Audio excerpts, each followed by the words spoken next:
ந சாகாமஹ சகுனினா தேவிதாஹம் ந சேன்மாம் ஜிஷ்ணுராஹ்வயிதா சபாயாம் ஆஹூதோஹம் ந ஜிர்வதே கதாசித் ததாஹிதம் சாஸ்வதம் வைவ்ரதம் மே. அப்போ அந்த பஞ்சபாண்டவாள்லாம் திரௌபதியோட விழுந்து சேவிச்சாளாம். யாரை விழுந்து சேவிச்சான்னார்? அந்த திருதராஷ்டிரனையும் காந்தாரியும் விழுந்து சேவிச்சாளாம். நீங்கள் பெரியம்மா நீங்கள் 2 பேரும் ராஜசூயத்தை நடத்தி கொடுத்தேள், அதனால் உங்களை விழுந்து சேவிக்கிறேன்னு பஞ்சபாண்டவாளும் திரௌபதியும் விழுந்து சேவிச்சாளாம். ஒவ்வொருத்தரும் 2 தடவை விழுந்து சேவிச்சாளாம். அன்னமபட்டர் கேட்டார், ஏன்னர் 6 2 12 வருஷம் வனவாசம் போகிறா இல்லையா, அதுக்கு முன்னாடியே ஒரு சூச்சகமாக 12 தடவையாவது விழுந்து சேவிக்கலாம்னு சேவிச்சாளாம். சேவித்த உடனே அந்த யுதிஷ்டனுக்கு அழைப்பு விடுத்தானாம் நம்ம துரியோதனன். அண்ணா, உனக்காக நான் காத்து கொண்டிருக்கிறேன், ஹஸ்தினாபுரத்துக்கு வரவும் நாம் ஒரு தியூதம் விளையாடலாம், ஒரு சூது விளையாடலாம். உன்னுடன் சூது விளையாடி நான் தோற்று போனாலும் பரவாயில்லை, என் அன்பான என் அண்ணா, என் சாரித்திரம் தெரிஞ்ச என் அண்ணா யுதிஷ்டனிடம் விளையாடினேன் என்கின்ற ஒரு பெருமை போரும் அண்ணா அப்படின்னு எழுதி அமிச்சானாம். யுதிஷ்டன் இதை பார்த்தானாம். ஐயோ, கூட்டுட்டாங்கிறதுக்காக 4 தமையன்மார்களோடும் திரௌபதியோடும் சென்றானாம். இப்போ யுதிஷ்டிரன் முன்னாடியே சொல்லிட்டான், சக்திதோ பிராமணான் நூனம். அன்னைக்கு துரியோதனன், ஆக்சுவலி எனக்கு மார்னிங்லேருந்து கொஞ்சம் கை சரியில்லை, இதில் நான் தாயம் போட முடியுமோ இல்லையோ தெரியாது, கொஞ்சம் வலிக்கிறது, இழுக்கிறது போட்டு அது என்னவோ L3 L4 மாறி மாறி அங்கேருந்து பிடிச்சி இழுக்கக்கூடிய நரம்பெல்லாம் இங்கே பிடிச்சி இழுக்கிறது, என்னால் விளையாட முடியுமோ விளையாட முடியாதோ? கவலைப்படாதீங்க, இவ்வளோ தூரம் நீங்கள் வந்திருக்கள், நம்மாத்த தேடி வந்திருக்கள், நாங்கள் சொல்லி நீங்கள் வந்திருக்கள், அதனால் எங்களுக்கு ஷார்பாக எங்கள் மாமா விளையாடிடுவா, சகுனி விளையாடுவார்னு சொல்கிறதுக்கு இந்த டெவலப்மெண்ட். ஆனால் இதில் பாருங்கோ, யுதிஷ்டிரன் இவ்வளவு சாஸ்திரம் தெரிஞ்சவன், யக்ஷ பிரஷ்னத்தை அவ்வளவு நீதி தெரிஞ்சவன், உனக்கு உங்கள் மாமா விளையாடுவா, எனக்கு என் மாமா பிள்ளை கிருஷ்ணன் விளையாடுவான்னு சொல்லியிருந்தா நான் இன்னையோட உபன்யாசத்தை முடிச்சுட்டு கிளம்பியிருக்கலாம். விதார்கே சிம்மாய பவமான சுத்துடுபட்டுலாம் படிக்கலாம்.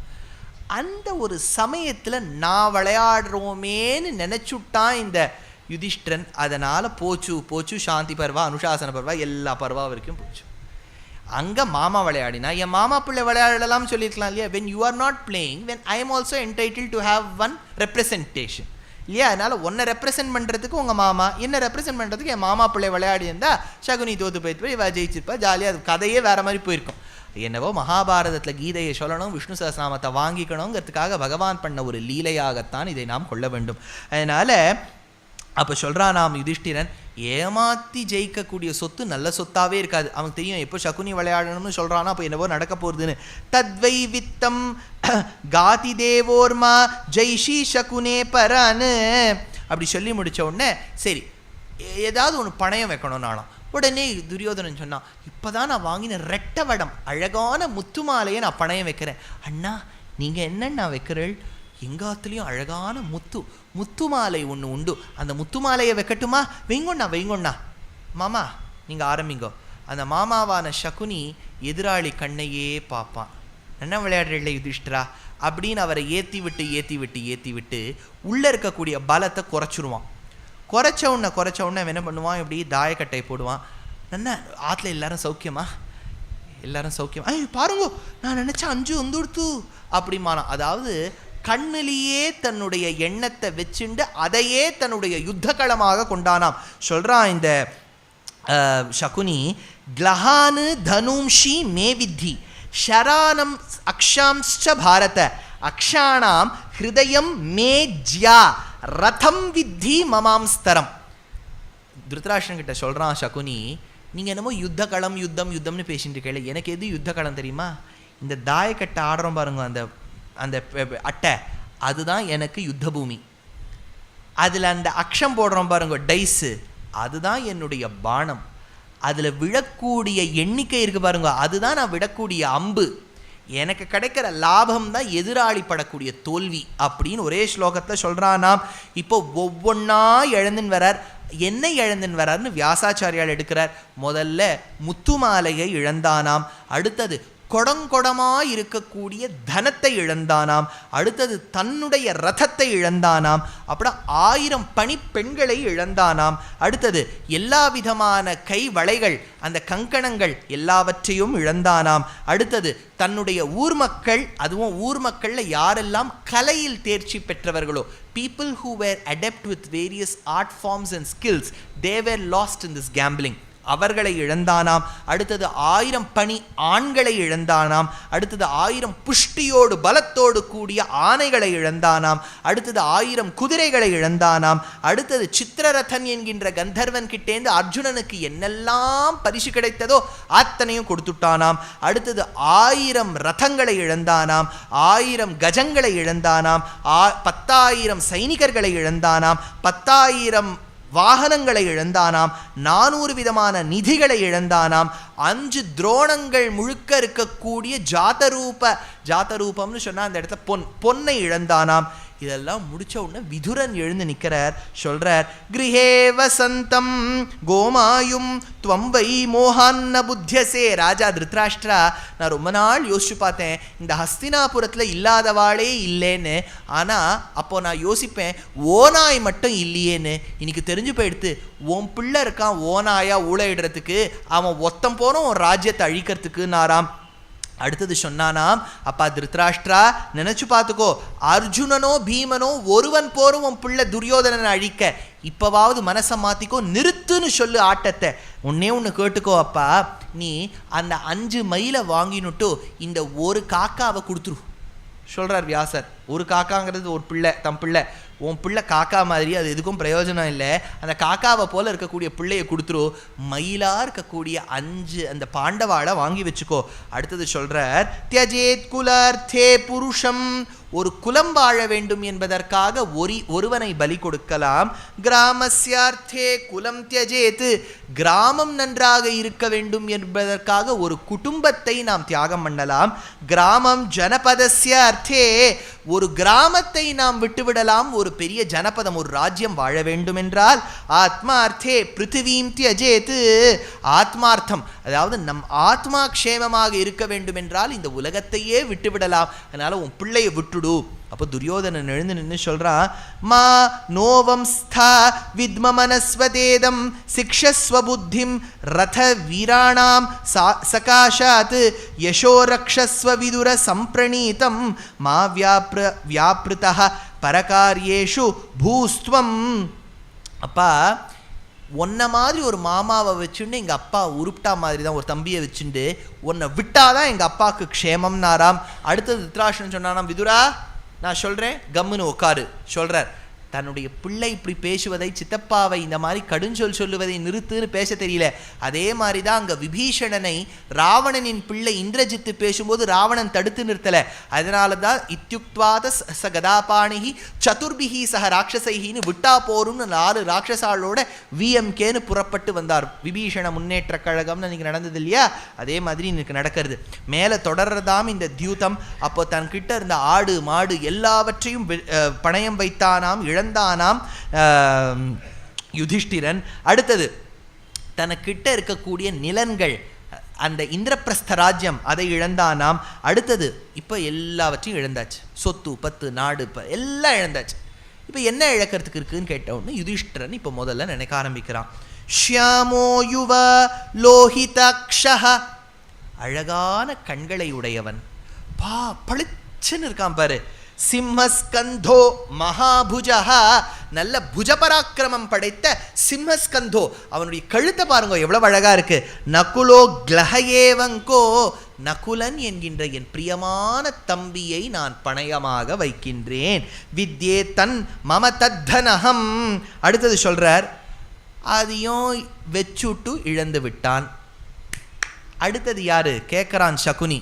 அடுத்தது அயம் தர்மான் சஹதேவோ அனுஷாஸ்தி லோகே ஹ்யஸ்மின் பண்டிதாக்யாம் கதஸ்ச அனர்ஹத ராஜபுத்ரேண தேன திவ்யாம்யஹம் சா பிரியவத் பிரியேண. எனக்கு பிரியமாய், என்னுடைய கண்ணாய், என் கணுக்குள்ள இருக்கக்குள்ள கண்ணாய், என் ஹிருதயத்தில் வாசம் செய்யக்கூடிய எங்கள் கடை குட்டி ஆசை தம்பி, சாஸ்திரம் தெரிந்த மகனியன் அவனான சகதேவனை பணையம் வைக்கிறேன் நானாம். இழந்தானாம். அடுத்தது யாரை வைக்கிறேன்னு கேட்டபோது சகுனி மேலே சொல்கிறானாம், ஓஹோ பார்த்தேளா, நகுல சகதேவனை வச்சுட்டான், பீமன் அர்ஜுனனை வைக்க மாட்டான், ஏன்னா இவாள்லாம் ஒரே அம்மாவுக்கு பிறந்தா, இவ வேற்று தாய்க்கு பிறந்தாலும் வச்சுட்டானா. இதுக்கு டிவைட் அண்ட் ரூல் அப்படின்னு பேர். இப்போ அவள் தப்பாக நினைப்பா பாருங்க. அப்போ தர்மபுத்திரா சொன்னானா, இல்லை ரெண்டு விஷயத்தை பண்ணணும்னு நினச்சான் சகுனி. ஒன்று பிரிவினையை ஏற்படுத்த வேண்டும் என்று நினைத்தான். ஏன்னா ஒன்று யுதிஷ்டன் இந்த நகுல சகதேவாள் என்ன பண்ணுவா, ஆமாம் எங்கள் அண்ணா எங்களை தனியாக தான் பார்க்குறார், எங்களை பணையம் வச்சுட்டதா சொல்லுவாளோனோ, அது ஒன்றும். இது நடக்காமல் போயிட்டா இப்போது கொஞ்சம் சூடு சுரணையோடு இருக்கக்கூடிய யுதிஷ்டன் என்ன பண்ணுவான், அவ்வளோதானே சரி நான் பீமன் அர்ஜுனனையும் பணையம் வைக்கிறேன்னு சொல்லுவான். கேஸ் ஏ கேஸ் பி, எது நடந்தாலும் இவனுக்கு லாபம் தான். கேஸ் ஏ நடக்கலை, கேஸ் பி, நான் இப்போ என் அர்ஜுனனை வைக்கிறேன்னா யுதிஷ்டன் அர்ஜுனனை வச்சாச்சு. அர்ஜுனனை தோத்து போனோடனே சபையே தலை குனிஞ்சு நின்றுடுத்து. இனிமே இவாளை காப்பாற்றுறதுக்கு ஆரஞ்சனோடனே பீமனை பணையம் வச்சான். பீமனை வச்சோடனே பீமனையும் இழந்தான். கடைசியில் என்னையே நான் பணையம் வச்சுக்கிறேன்னா யுதிஷ்டிரன் தன் சொத்தையும் இழந்து, தம்பிமார்களையும் இழந்து, ஆவையும் இழந்து, குதிரையும் இழந்து, எல்லா விதமான தனதானியங்களையும் இழந்து, தம்பிகளை இழந்து, தன்னையும் இழந்தான். இதோட சாப்டர் க்ளோஸ் பண்ணிட்டு ஓகேப்பா யூ ஹவ் லாஸ்ட் எவ்ரிதிங்னு சொல்லியிருக்கலாமோனோ. இங்கே தான் சகுனியுடைய புத்தி ஆட்டம் காட்டுறது. சகுனி என்ன பண்ணா, எல்லாத்தையும் வச்சுட்டியா, ஆம் எல்லாத்தையும் வச்சுட்டேன், எல்லாத்தையும் வச்சுட்டேன். இல்லையே இன்னும் ஒன்று இருக்கே, இல்லையே எல்லாம் வச்சுட்டேனே. ஒத்தி இருக்காளே உள்ள, யார, திரௌபதி இருக்காளே, அவளை இன்னும் பணையம் வைக்கலையே. அப்படி நிற்கும்போது விதுரன் எழுந்து நிற்கிறான். விதுரனை எவ்வளவு அவமானப்படுத்தினாலும் பாவம் அவன் தர்மத்துக்காக எழுந்து நிற்கிறான். அவ்வளவு அவமானத்தையும் சகித்து கொண்டான் விதுரன். அதனால தான் கண்ணன் தூதுவனாக வரும்போது ஒரு ஷோறு பருக்க கூட துரியோதனன் வீட்டில் சாப்பிடல. துரியோதனன் சொன்னான், கிருஷ்ணா வா கிருஷ்ணா, வரமாட்டேன். பீஷ்மராத்துக்கு, துரோணர் உங்கள் ஃப்ரெண்டு, நான் குடிசைக்கு போகிறேன். குடிசையா யா, விதுரநாத்துக்கா, சித்தப்பா, ஐயோ அது குடிசையில் உட்காந்துட்டு கஷ்டப்படுது, அவன் வீட்டுக்கு தான் நான் போவேன். பீஷ்மத்ரோணாவர்த்திக்ரமிய மாம்ச்சைவ மதுசூதன கிமர்த்தம் புண்டரீகாட்ச துக்தம் ரிஷபபோஜனம்.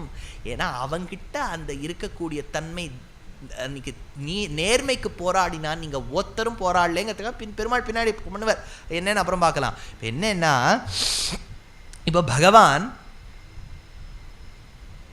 இப்படி அந்த சகுனி அப்படி சொல்லும்போது விதுரன் எழுந்து நிற்கிறான்.